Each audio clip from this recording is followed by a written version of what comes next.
புத்தாண்டையொட்டி மயிலாடுதுறை அருகே கஞ்சாநகர் புனித அந்தோணியார் ஆலயத்திற்கு அங்க பிரதட்சணம் செய்தும் தீச்சட்டி ஏந்தியும் சென்று அந்த கிராம மக்கள் வழிபட்டனர். இதுகுறித்த கூடுதல் விவரங்களோடு இணைகிறார் எமது செய்தியாளர் செல்லப்பா. செல்லப்பா, வணக்கம். முழு விவரம். வணக்கம் கனிமொழி.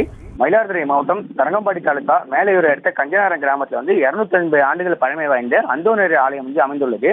இங்கு நோய் தீர வேண்டியும், திருமண வரம், குழந்தை வர வேண்டியும், மது பழக்கத்தை விடுபட வேண்டியும், நினைத்த காரியங்கள் வெற்றி பெற வேண்டியும் ஆண்டுதோறும் பக்தர்கள் வினோத வழிபாட்டில் ஈடுபட்டு வராங்க. அந்த வகையில் ஆண்டுதோறும் ஜனவரி 1ஆம் தேதி அந்தோணியார் ஆலயத்திற்கு எதிரே உள்ள ஊர் பொதுக்குளத்தில் பக்தர்கள் நீராடிவிட்டு அங்கிருந்து 500 மீட்டர் தொலைவில் உள்ள அந்தோணியார் ஆலயத்திற்கு குளக்கரையிலிருந்து அங்க பிரதர்சனம் செய்தும், முட்டி போட்டு கையில் மெழுகுபத்தியை அணையாமல் ஏந்தியும் தீச்சட்டி ஏந்தியும் சிறப்பு வழிபாடு செய்வது வழக்கம். அந்த வகையில இந்த ஆண்டு ஆங்கில புத்தாண்டு தினமான இன்று ஜனவரி 1ஆம் தேதியான இன்றும் ஏராளமான பக்தர்கள் குளக்கரையிலிருந்து நீராடி அங்க பிரதர்சனம் செய்தும், முட்டி போட்டும், கையில் மெழுகுபத்தியை அணையாமல் ஏந்தியும் கையில் தீச்சட்டி ஏந்தியும் நூதன வழிபாட்டில் ஈடுபட்டாங்க. தொடர்ந்து அந்தோணியார் ஆலயத்தில் சிறப்பு திருப்பலி செய்யப்பட்டது. மேலும் இங்கு ஆண்டுதோறும் பக்தர்கள் இந்த நூதன வழிபாட்டில் ஈடுபடுவது மக்களிடையே பெரும் வரவேற்பு பெற்றுள்ளது.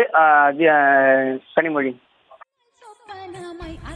விவரங்களுக்கு நன்றி செல்லப்பா.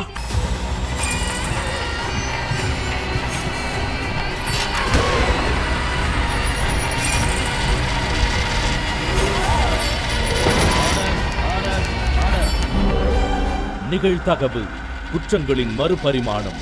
நாள்தோறும் இரவு 10 மணிக்கு இணைந்திருங்கள் நமது நியூஸ் தமிழ் தொலைக்காட்சியோடு.